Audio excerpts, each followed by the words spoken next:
المؤمنین وسیدۃ النساء العالمین وآئمۃ الطاہرین بواز بلندر صلوات اللهم اللہم صل صل على اللهم صل على محمد محمد وآل وآل محمد وعجل محمد فرجه. وعجل فرجه. سورہ فاتحہ۔ بسم اللہ الرحمن الرحیم، الحمد للہ رب العالمین الرحمن الرحیم مالک یوم الدین، ایاک نعبد وایاک نستعین، اہدنا الصراط المستقیم صراط الذین انعمت علیہم غیر المغضوب علیہم ولا الضالین۔ بسم اللہ الرحمن الرحیم، قل هو اللہ احد اللہ الصمد لم یلد ولم یولد ولم یکن له کفوا احد۔ بسم اللہ الرحمن الرحیم، قل هو اللہ احد اللہ الصمد لم یلد ولم یولد ولم یکن له کفوا احد۔ بسم اللہ الرحمن الرحیم، قل هو اللہ احد اللہ الصمد لم یلد ولم یولد ولم یکن له کفوا احد۔ صدق اللہ العلی العظیم۔ اللہم اغفر للمؤمنین والمؤمنات والمسلمین والمسلمات الاحیاء منهم والاموات، تابع بیننا وبینہم بالخیرات انک مجیب الدعوات انک علی کل شیء قدیر۔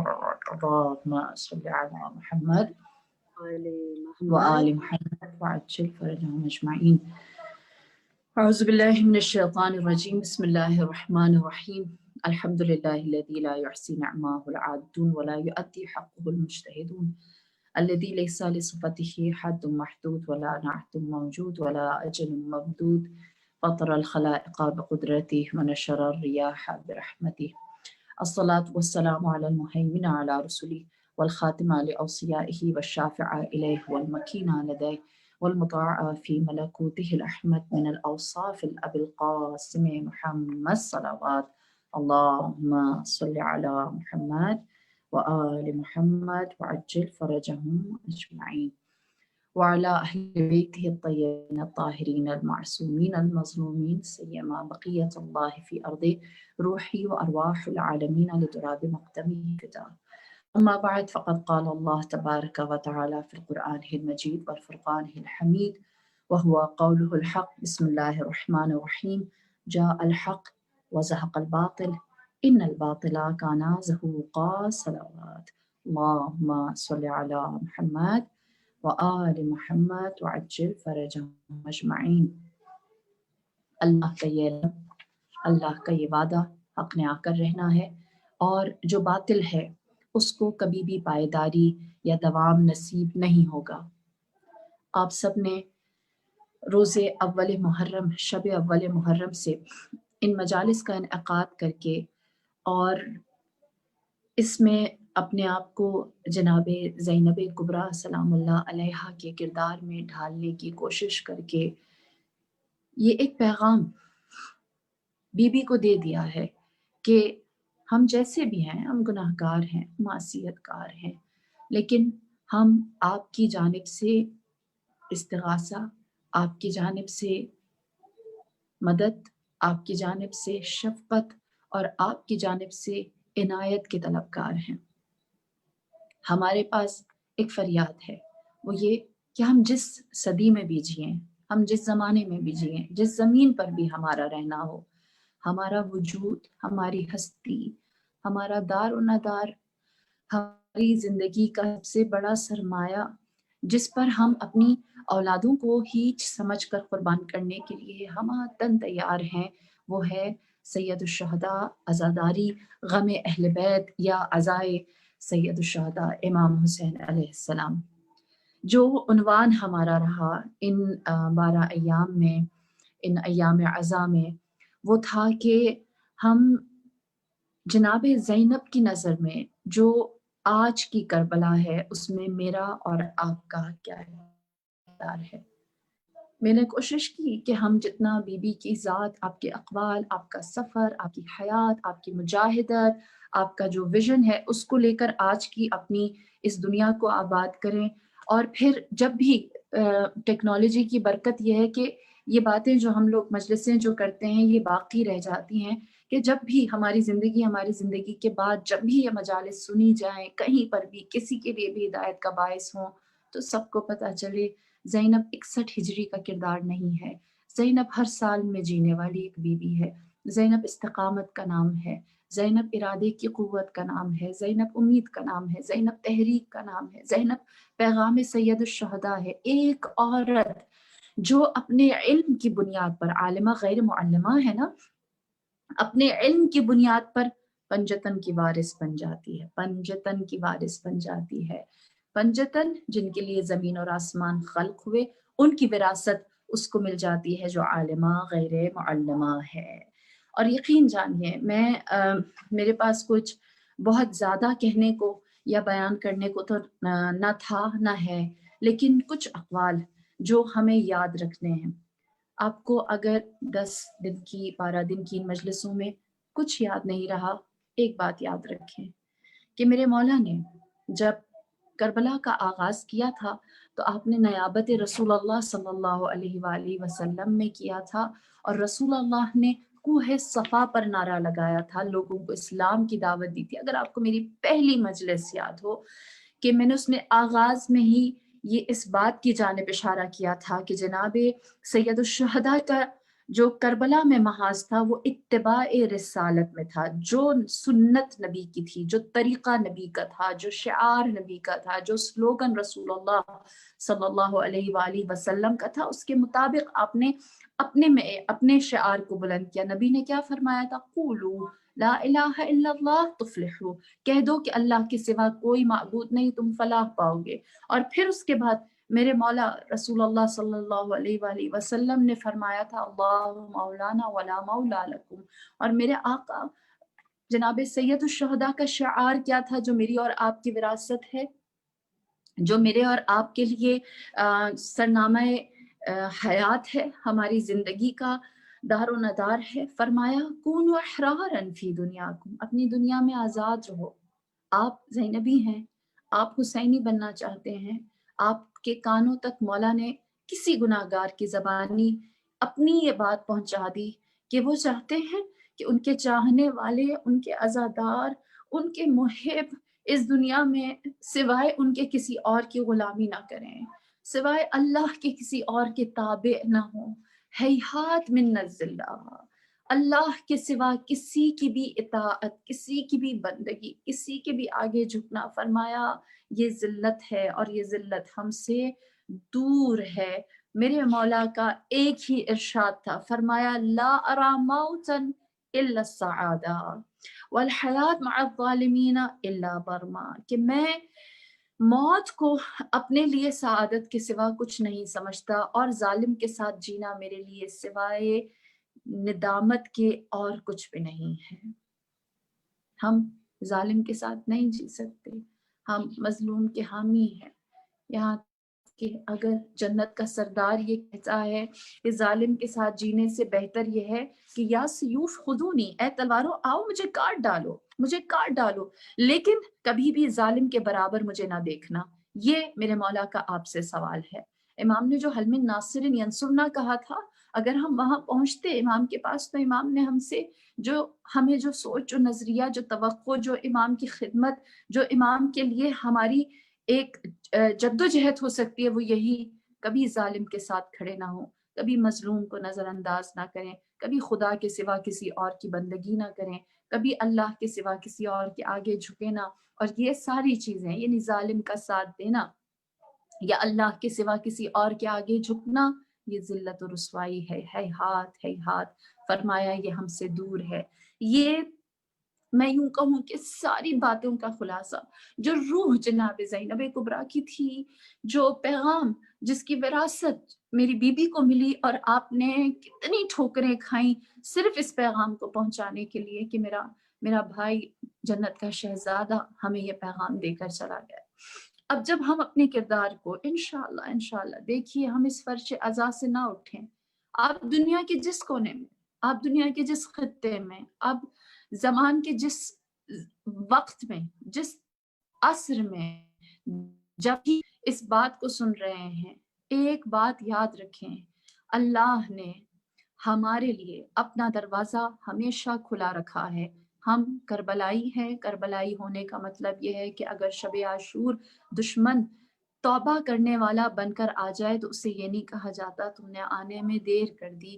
اب تو ہم ایک ایسے محاصرے میں پھنس چکے ہیں کہ جہاں پر ہم سب مارے جائیں گے، کوئی بھی نہ بچے گا، اور تمہاری وجہ سے ہم اتنے بڑے خسران میں یا اتنے بڑے نقصان میں آئے ہیں۔ بلکہ اس کی توبہ کو قبول کر کے اللہ کی رحمت میں اس کو داخل کر دیا جاتا ہے۔ آپ جب بھی کربلائی بننا چاہیں، جب بھی زینبی بننا چاہیں، آپ کی کربلا دور نہیں ہے، آپ کے لیے جناب زینب کا کردار دور نہیں۔ سید الشہداء نے اپنی باہیں ہر اس شخص کے لیے کھلی رکھی ہوئی ہیں جو اس کے اندر داخل ہونا چاہتا ہے، جو آنا چاہتا ہے، جو چاہتا ہے کہ اپنے آپ کو امام کے ساتھ الحاق دے دے۔ بس ہمارے لیے اس وقت جو سب سے بنیادی اور ضروری اور اہم چیز ہے وہ یہ کہ ہم اپنی تمام تر طاقتوں کو، اپنی زندگی کو، اپنے سرمائے کو مصرف میں لائیں، استعمال میں لے کر آئیں اور اس کردار کا، اس مثال کا، اس وجود کا حصہ بن جائیں۔ کربلا کا فلسفہ مشکل نہیں ہے، کربلا کا راستہ مشکل ضرور ہے، بس اس میں 3 چیزیں درکار ہیں۔ پہلی چیز میرے مولا امام جعفر صادق علیہ السلام فرماتے ہیں ثلاثۃ یعجزن مرء عن طالب المعالی، کہ 3 چیزیں ہیں جو انسان کو بہتری یا انسان کو عظمت اور ڈیولپمنٹ کی طرف، امپروومنٹ کی طرف نہیں جانے دیتی۔ 3 چیزیں۔ پہلی چیز فرمایا انسان کا چھوٹا ویژن ہونا، چھوٹا نظریہ ہونا، اس کے پاس مختصر سا ایک گول ہو، پڑھے اس لیے کہ اچھا کما لے، اتنا سا ویژن ہے، خدمت اس لیے کرے کہ ثواب مل جائے، اتنا سا خیال ہے، اتنا سا مقصد ہے۔ فرمایا کہ جس کا چھوٹا ویژن ہوتا ہے وہ کبھی بھی اونچے مقصد کو حاصل نہیں کر سکتا۔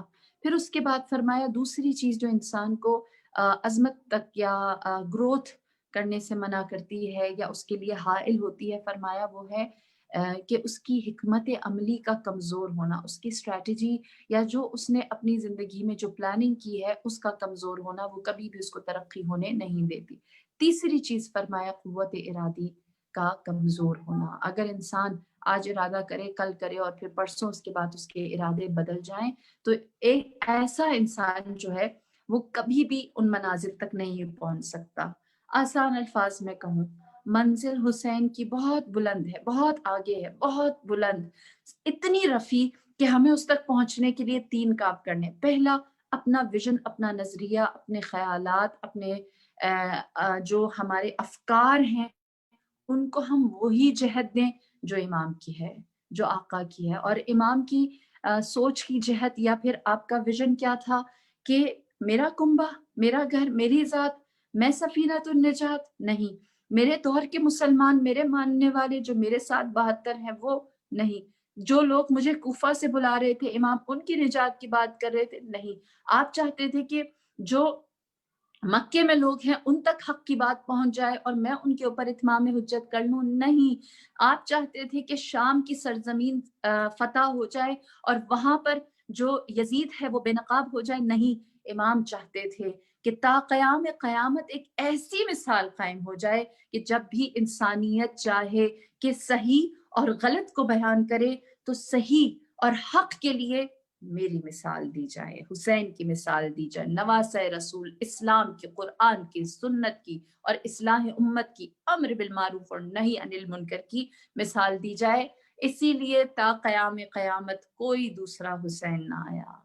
کس چیز نے میرے مولا کو سب سے ممتاز بنایا؟ آپ کے ویژن نے، آپ کے نظریے نے، آپ کے افکار نے دنیا کے ہر مذہب و مسلک و ہر رنگ و نسل، تہذیب، تمدن کو آپ کے آگے جھکنے پر مجبور کیا۔ اور یہی وجہ ہے کہ ہم دیکھتے ہیں کہ اسلام کے بارے میں، مسلمان کے بارے میں کسی بھی فرد کا کوئی نظریہ کیوں نہ ہو، سید الشہداء، میرے آقا باب الحوائج، جنت کے سردار، سفینۃ النجات کے بارے میں انسانیت کا ہر باب اپنی پیش کو چھپ دیتا ہے۔ لہٰذا جو ویژن ہے وہ انسان کو گروتھ دیتا ہے۔ پھر دوسری چیز جو میں نے بیان کی وہ ہے کہ اچھی حکمت عملی۔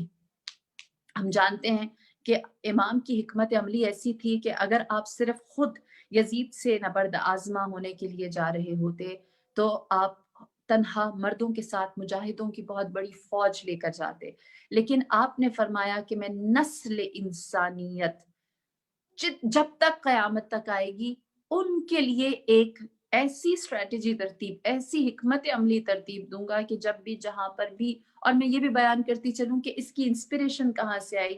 میدان مباہلہ جب رسول اللہ نے اسلام کی نصرت کے لیے اپنا لشکر ترتیب دیا، اس میں عورتیں بھی تھیں، اس عورتیں بھی یعنی جناب فاطمہ الزہرا، بچے بھی، جوان بھی، آپ خود بھی موجود تھے۔ تو آپ نے اسی طرح سے اس لشکر کو ترتیب دیا تھا، لشکر مباہلہ کو، اور میرے مولا نے اس کی اتباع اور اس کی سنت کے طور پر آپ نے انسانیت کی مثال قائم کرنے کے لیے ہر صنف، ہر عمر، ہر مذہب، ہر مسلک، ہر رنگ، ہر نسل کے لوگوں کو اپنے لشکر میں جمع کیا، یہاں تک کہ قوت ارادی پر میری اور آپ کی جان قربان جناب زینب کبریٰ جو تیسری صفت میں اتنی خوبصورتی کے ساتھ پوری اترتی ہیں کہ تاریخ گواہ ہے، کوئی زینب جیسا نہ ہو سکا، کوئی زینب جیسا نہ ہو سکا۔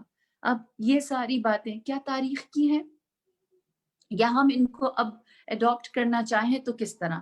یاد رکھیں کہ جناب زینب کبریٰ جب کربلا سے پہنچی ہیں دربار کوفہ اور پھر دربار شام، میں بازار کی بات نہیں کرتی، جب آپ اس زمانے کی سب سے طاقتور کے سامنے آ کر کھڑی ہوئی تو بی بی سے کہا بتا تیرے ساتھ تیرے اللہ نے کیا کیا؟ تو بی بی نے کیا جواب دیا؟ میں نے سوائے حسن و خوبی کے کچھ نہ دیکھا، ما رأیت الا جمیل، فرمایا کہ میں نے جو دیکھا وہ حسن و خوبی دیکھا، میں نے اللہ کے جمال کے اور کچھ بھی نہ دیکھا۔ زمانے کی نگاہوں میں جو بی بی کربلا اتری تھی وہ زینب تھی، لیکن جو کربلا سے نکلی ہے وہ ام المصائب ہے، اس کے اوپر بہت ساری مشکلات آ چکی ہیں۔ کیا اس زمانے کے لوگ ما رأیت الا جمیلہ کو سمجھ سکے یا سمجھ سکتے تھے؟ نہیں، یقینی سی بات ہے، وہ حیران ہوتے تھے کہ اس بی بی کا حوصلہ قیامت کا ہے کہ اپنے ساتھ اپنے بھائیوں کے اور عزیزوں کے سر بھی ہیں اور ان کے بے گور و کفن لاشیں کربلا میں موجود بھی ہیں، اور یہ کہتی ہے میں نے جو دیکھا وہ خوبصورت دیکھا، وہ خوبصورت دیکھا۔ آج میں آپ سے ایک سوال کرتی ہوں، آپ کربلا جاتی ہیں تو بی بی کا یہ جملہ سمجھتی ہیں یا نہیں؟ آپ جب آج عاشورہ کا جلوس دیکھتی ہیں تو بی بی کی بات سمجھ میں آتی ہے یا نہیں؟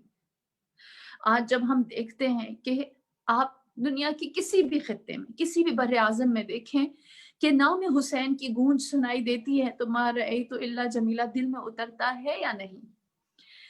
کتنی قربت آ گئی ہے زمانے کے گزرنے کے بعد۔ اس دور کے 61 ہجری کے زمانے کے لوگ جب بی بی سے سنتے تھے ما رأیت الا جمیلہ، انہیں سمجھ میں نہیں آتا تھا، لیکن آج ہم سنتے ہیں تو ہمیں سمجھ میں آتا ہے۔ ہم کہتے ہیں کہ بی بی نے جو 1400 سال پہلے کہا تھا، یہ دیکھو کربلا آباد ہے، چاہے یہاں پر کتنا بڑا شقی ظالم، کتنی ہی زیادہ بڑی ڈکٹیٹرشپ کیوں نہ آ جائے، چاہے دنیا کی سب سے بڑی طاقت جسے ہم کہیں کہ امریکہ وہاں پر حملہ آور کیوں نہ ہو جائے، لیکن جاء الحق وزہق الباطل، آج وہ ما رأیت الا جمیلہ ہمارے سامنے ہے۔ تنہا کبھی کسی نے حل من ناصر پکارا تھا، اور آج لوگوں کا سیلاب ہے، سیلاب ہے جو کربلا کی جانب بے چینی اور اضطراب کے ساتھ، تڑپ کے ساتھ اولاد کو چھوڑ کے، دنیا کو چھوڑ کے، مال کی فکر چھوڑ کے، آسائشوں کو چھوڑ کر، تکلیفیں سہ کر وہاں پہنچتا ہے۔ مجھے بتائیں 61 ہجری کا مسلمان جناب زینب کبریٰ کی زیادہ فہم اور ان کی معرفت رکھتا تھا یا آج میں اور آپ؟ ہمارے پاس قربت زیادہ ہے نا، ہماری عقلیں جو رشد کر گئی ہیں، ہم زیادہ معرفت حاصل کر سکتے ہیں، ہم زیادہ معرفت حاصل کر سکتے ہیں۔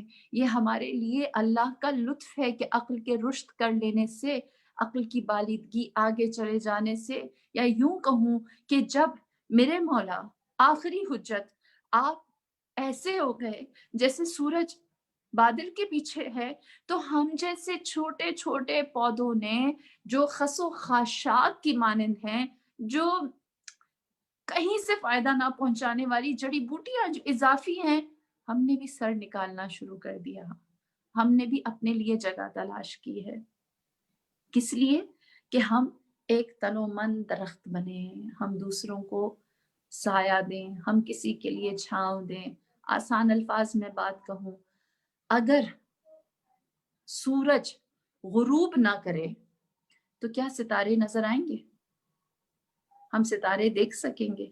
آپ کو پتہ ہے نا ستارے کبھی غروب نہیں کرتے، ہمیشہ آسمان پر ہوتے ہیں، موجود ہوتے ہیں، دن کو بھی ہوتے ہیں رات کو بھی ہوتے ہیں، ان کی جگہ حرکت نہیں کرتی جس طرح سے سورج کی کرتی ہے، لیکن جب سورج چلا جاتا ہے تو ستاروں کو چمکنے کا موقع ملتا ہے، ستاروں کو چمکنے کا موقع ملتا ہے۔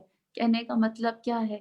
کبھی کبھی وصال نہیں، فراق بھی آنکھیں کھولنے کے لیے ہوتی ہے، فراق بھی چشم کشائی کے لیے ہوتی ہے۔ کبھی کبھی جو انسان تکلیف میں دیکھتا ہے، میں مثال دوں گی جناب اویس قرنی کی، لازمی نہیں ہے کہ ہم جب محبت رسول اللہ کی بات کریں، ان کے قربت کی بات کریں تو صرف ہم جناب سلمان فارسی کا تذکرہ کریں، ہم صرف جناب ابو ذر غفاری اور مقداد کی یا بلال حبشی کا تذکرہ کریں۔ ہم سب جانتے ہیں کہ وہ جو فراق کے درد میں تھا، اس نے بھی رسول اللہ کی محبت کو، کی ذات کو اتنا ہی درک کیا۔ لہٰذا ہم جو اتنے فاصلے سے بی بی کی تعلیمات کو عقل کے رشد کے بعد اور امام حجت کے نہ ہونے کے طفیل خود سعی کر کے، خود کوشش کر کے اس تک پہنچنے کی کوشش کر رہے ہیں، وہ ہماری کسی حد تک، اس لیے میں اس کو کہوں گی کہ امید آور ہے، کیونکہ ہم دیکھ رہے ہیں وہ جملہ جو اس زمانے کے لوگوں کو سمجھ میں نہ آیا، وہ جملہ جو 40 سال بعد، 50 سال بعد لوگوں کو سمجھ نہ آیا، 1400 سال بعد وہ بہت بڑا، بہت عیاں ہو چکا ہے اور سب کے سامنے اس جملے کی حقیقت آ چکی ہے۔ لہٰذا ہم اپنی تمام تر ہمتوں کو، اپنی تمام تر توانائیوں کو جمع کریں اس ہستی، اس ذات کے لیے کہ جس نے اپنے طفیل، اپنی نجات کے طفیل، اپنی جد و جہد اور اپنی تحریک کے طفیل ہم سب کے لیے باب نجات کو کھولا ہے۔ سرزمین کربلا جس کو ودا کیا میرے آقا کے سر کی رہبری میں جناب زینب و ام کلثوم، جناب امام زین العابدین علیہ السلام نے، کہتے ہیں کہ آج امام کا سوئم ہے۔ ہم نے جو دنیا میں دیکھا ہے، دستور امام کے سوئم کا یہ ہے کہ جب کسی کا سوئم ہوتا ہے تو اس کی قبر پر حاضری دیتے، اس کی قبر پر پانی چھڑکتے، مستحب ہے نا قبر کو نم رکھنا، اس کی قبر پر پانی چھڑکتے ہیں، اگر کوئی خوشبو کا بندوبست کر سکیں تو خوشبو لگاتے، معطر کرتے ہیں، اور پھر گھر والے بیٹھ کر پرسا لیتے ہیں یا پرسا دیتے ہیں۔ ہماری جانیں قربان، دیکھیے کچھ چیزیں ایسی ہیں جو حقائق ہیں اور صرف یاداوری کے لیے بیان کی جاتی ہیں، گھر سے بیان کرنا بہت دشوار، بہت سخت ہے کہ ہم اس ہستی کا، اس شہید کا سوئم کیسے کریں کہ جس کا لاشا بھی دفنایا نہیں گیا، ہم اس کے اوپر کیسے اشک بہائیں، کیسے اس کے اوپر ہم بی بی کو پرسا دیں کہ جس کے زخمی بدن سے ابھی بھی خون رستا ہے، خون رستا ہے، جس کا زخم ابھی بھی تازہ ہے۔ کیوں تازہ ہے؟ کیونکہ اس کے اوپر، اس زخمی وجود کے اوپر چوٹیں لگانے والوں نے ابھی اپنا ہاتھ، اپنا تازیانہ اور امام کے اوپر مظالم کا سلسلہ روکا نہیں۔ سر سید الشہداء عصر عاشور تن سے جدا ہوا، تن سے جدا ہوا۔ آپ سب جانتے ہیں جب میرے آقا کے تن کو سر سے جدا کیا گیا تو جو سب سے زیادہ تکلیف دہ ذبح کا طریقہ ہے وہ کیا گیا، پھر سر کو گھوڑے کے گردن سے باندھا گیا۔ نو کے نیزہ پر آج جب 12 محرم کو دروازہ شام پر پہنچے تو اس سر کو 9 کے نیزہ پر بلند کیا گیا۔ یہ 3 زخم سوئم تک جو سہ رہا ہو، سر جس کے زخم تازہ ہو، جس کے بدن سے خون آج بھی رستا ہو، ہم اس کے اوپر، ہم ان بانیان کو نہ جانے کس طرح سے، میرے مولا امام جعفر صادق علیہ السلام فرماتے، محرم حرمت کا مہینہ تھا، محرم حرمت کا مہینہ تھا، اس مہینے میں کافر بھی اس کی حرمت، اس کے تقدس کا احترام کرتے تھے، کسی پر ہاتھ نہیں اٹھاتے تھے، کسی کے اوپر ہتھیار نہیں کھینچتے تھے۔ فرماتے ہیں کافر ایسا نہیں کرتے تھے، لیکن مسلمانوں نے نہ صرف ہمارے اوپر ہتھیار کھینچے بلکہ ہماری عورتوں کو اسیر کر دیا، ہماری عورتوں کو اسیر کر دیا۔ یذبحوا کما یذبح الکبش، ہمیں اس طرح سے ذبح کیا جس طرح سے بھیڑ کو ذبح کیا جاتا ہے۔ ہماری جان قربان، ہماری جان قربان، خدا کو معلوم ہمیں اگلے سال یہ فرش عزا ملے نہ ملے، ہمیں امام کے اوپر پرسہ دینے کے لیے یہ اذن ملے نہ ملے، زندگی ہمیں اتنی توفیق دے یا نہ دے۔ سرزمین کربلا جہاں بے گور و کفن لاشیں پڑے ہیں، کہتے ہیں کہ وقت جنگ صفین امیر المؤمنین کا یہاں سے گزر ہوا تھا اور آپ نے تربت کربلا کو اٹھا کر فرمایا تھا واہ لکا ایھا التربہ، واہ لکی ایھا التربہ، اے اے خاک تو کتنی خوش نصیب ہے، تو کتنی خوش نصیب ہے۔ ہر سما جو امام کے ساتھ جنگ صفین میں شامل تھا، اس نے امام سے حیران ہو کر پوچھا اور کہا کیا کوئی خاک کو بھی ایسے کہتا ہے؟ کیا کوئی مٹی کی بھی اس طرح سے تعریف کرتا ہے؟ تو امام نے جواب میں فرمایا تھا کہ اے ہر سما بہت جلد تجھے اس بات کا علم ہو جائے گا۔ اور پھر جب 2 محرم کو میرے مولا کربلا پہنچے ہیں اور 7 محرم کو آپ کے خیمے ہٹائے گئے، تو 7 محرم کو امام حسین نے کیا دیکھا؟ آپ نے دیکھا کہ ہر سما لشکر یزیدی میں موجود ہے۔ آپ نے ہرسما کو مخاطب کر کے فرمایا اے ہرسما یاد ہے اس خاک کو اٹھا کر میرے بابا نے کہا تھا یہ خاک خوش نصیب ہے؟ ہرسما چونکا اور کہنے لگا بالکل مجھے یاد ہے۔ آپ نے فرمایا اے ہرسما تمہیں یاد ہے میرے بابا یہاں ٹھہرے تھے اور پھر آپ نے گریا کیا تھا؟ کہا مجھے یاد ہے آپ نے بہت گریا کیا تھا۔ آپ نے فرمایا اے ہرسما تمہیں یاد ہے کہ تم وضو کرنا چاہتے تھے اس دن نماز کے لیے، تو تمہیں وضو کروانے کے لیے کوئی نہیں تھا، تو تمہیں میرے بابا نے وضو کے لیے پانی دیا تھا اور تم ناز کر کے لوگوں سے کہہ رہے تھے کہ میرے وضو کے پانی کا بندوبست علی ابن ابی طالب نے کیا ہے۔ ہرسما نے کہا مجھے یاد ہے۔ آپ نے فرمایا جس نے تمہیں پانی دیا تھا اور جس نے گریا کیا تھا اور جس نے اس خاک کے اوپر حسرت کی تھی، اسے خوشاب حال کہا تھا، اسے خوش قسمت کہا تھا، جانتے ہو بابا نے وہ گریا، وہ پانی کا مہیا کرنا، وہ رشک و حسرت کس کے لیے کی تھی؟ ہرسما نے کہا کس کے لیے کی تھی؟ فرمایا کہ وہ میں تھا، اس خاک میں میرا خون ہوگا۔ فرمایا کہ جس کو مظلومانہ یہاں مارا جائے گا وہ میں ہوں گا، اور جس کے لبوں کو تشنا رکھا جائے گا 7 محرم کے بعد، فرمایا کہ جس کے لبوں کو تشنا رکھا جائے گا وہ میرے لب ہوں گے۔ اب تو بتا تیرے لیے حق اور باطل ظاہر ہو گیا، کیا تو چاہے گا کہ حق کے ساتھ مل جائے اور باطل سے الگ ہو جائے؟ تاریخ دیکھیے، ہم کربلا پر رونے بیٹھے ہیں، دیکھیے کربلا میں کیسے کیسے لوگ جن کے اوپر حق ظاہر ہو گیا اور وہ حق کو چھوڑ کر چلے گئے۔ ہرسما کہتا ہے میرے بچے ہیں لہٰذا میں آپ کا ساتھ نہیں دے سکتا۔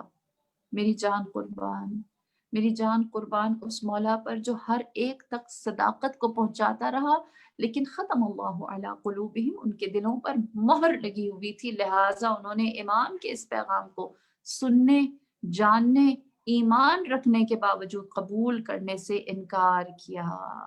ہم انکار نہیں کرتے، ہم چلتے ہیں سرزمین کربلا۔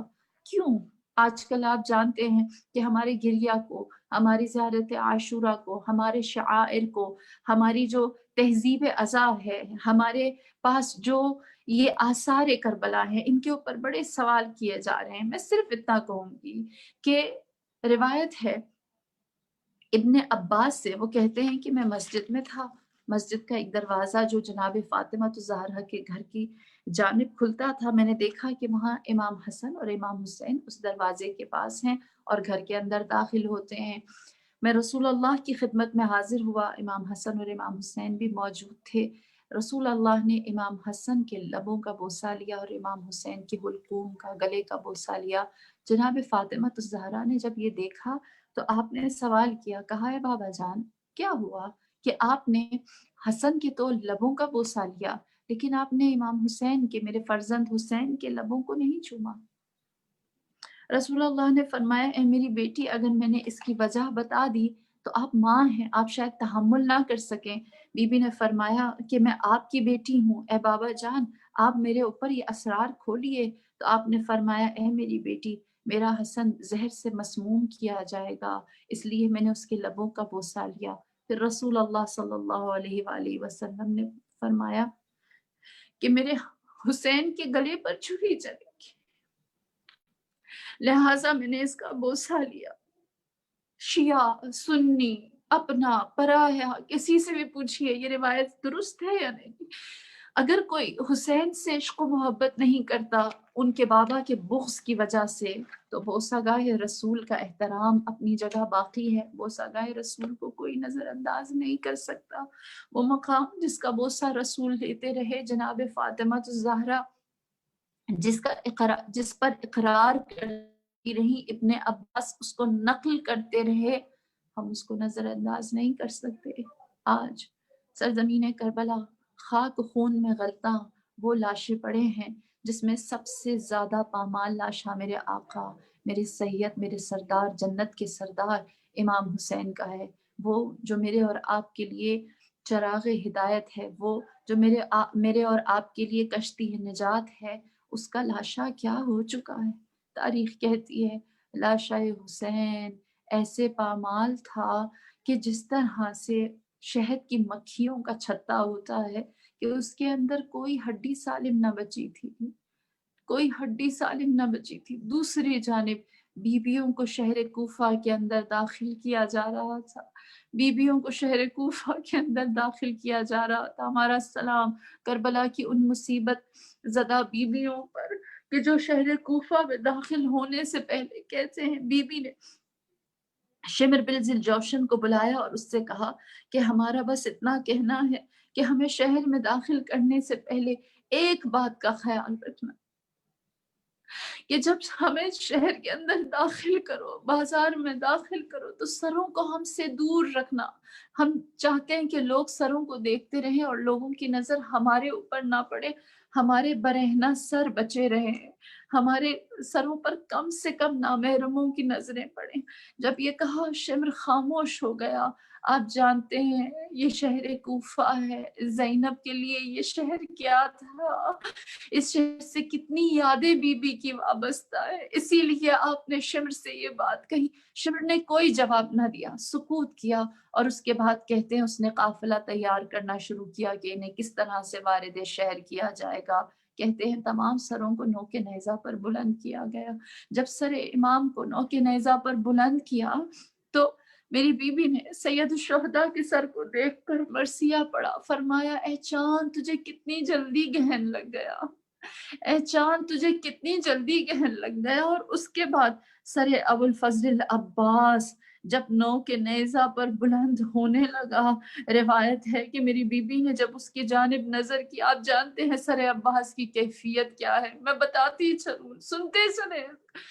ان شہداء کے سروں کو نو کے نیزہ پر بلند کرنا بھی کسی قیامت سے کم نہ تھا۔ آپ جانتے ہیں میرے آقا علمدار حسین کی شہادت کیسے ہوئی تھی۔ حرملہ نے خود جناب مختار کو خبر دی تھی اور کہا تھا عباس کی آنکھوں میں تیر، عباس کی پیشانی پر تیر، عباس کے حلقوم پر تیر تھا، لہٰذا میرا آقا ابو الفضل عباس جب اپنے تیر کو نکالنے کے لیے جب آپ جھکے تھے تو اس وقت کسی نے گرز کا وار کیا تھا، گرز کا وار آپ کے سر اتھر پر آ کر لگا اور عباس گھوڑے سے زمین پر آئے تھے۔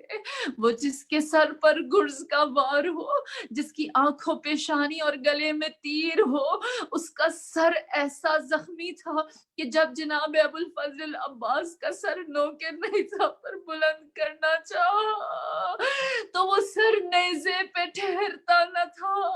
آپ کا سر اطہر اتنا نرم ہو چکا تھا کہ وہ نیزے پر نہ ٹھہر سکا، لہٰذا ایک شقی نے سر ابو الفضل عباس کو نیزے سے باندھنا شروع کیا۔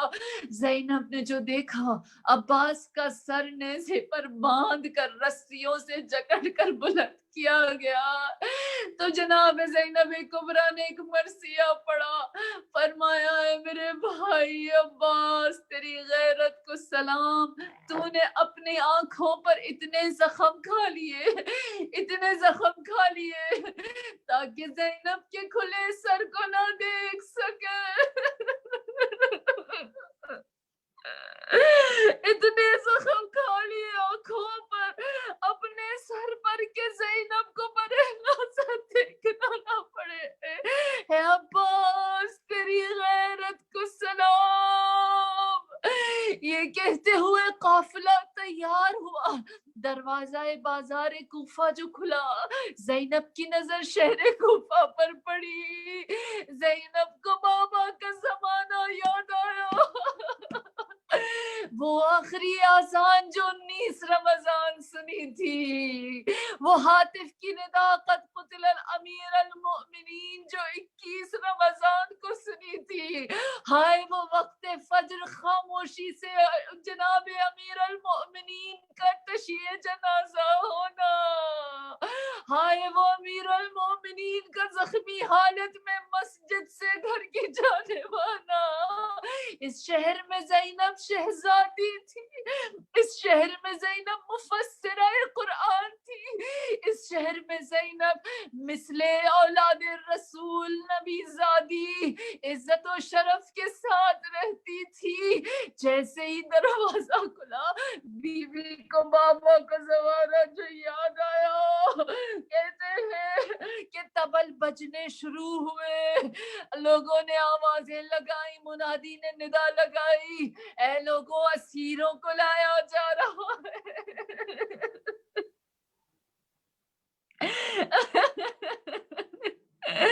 اے لوگوں باغیوں کو لایا جا رہا ہے، تماشا دیکھنے آؤ، جنہوں نے یزید سے بغاوت کی وہ شکست کھا کے تماشے کے لیے لائے جا رہے ہیں۔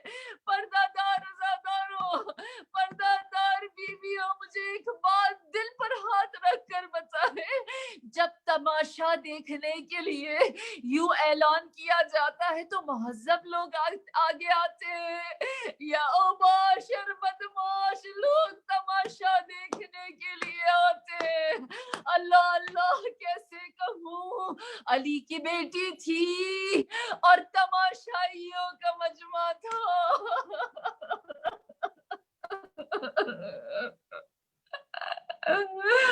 علی کی بیٹی تھی اور اوباش و بدماش لوگ تھے، لہٰذا بی بی نے جو قدم داخل شہر کوفہ کیا، کہتے ہیں ہر بی بی کے سامنے ہر اس کے عزیز کا سر ساتھ ساتھ چلانا شروع کر دیا۔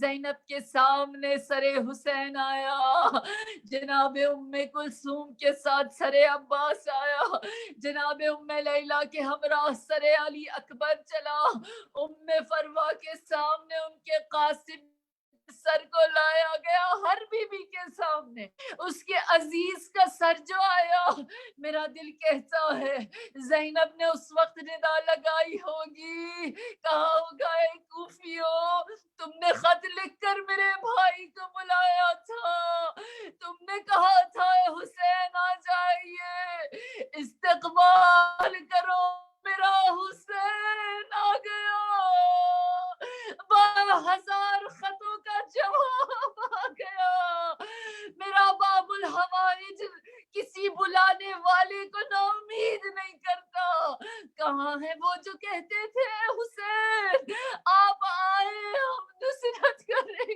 گے، عجب نہیں بی بی نے کہا مشکل کشا کا بیٹا، مشکل کشا آ گیا، اے کوفے والو حسین آ گئے، حسین آ گئے۔ جب یہ قافلہ ذرا چند قدم آگے چلا ہے تو کہتے ہیں بیویوں نے سروں کو دیکھنا شروع کیا، شہداء کے سروں کو جو دیکھتی رہی، ایک خاتون کی نظر سر علی اکبر پر پڑی اور کہنے لگی کیا خوب نوجوان ہے، کیا خوبرو نوجوان ہے. دوسری بیوی نے کہا خدا کرے کہ اس کے سر کو یوں نو کے نیزہ پر دیکھنے سے پہلے اس کی ماں مر گئی ہو.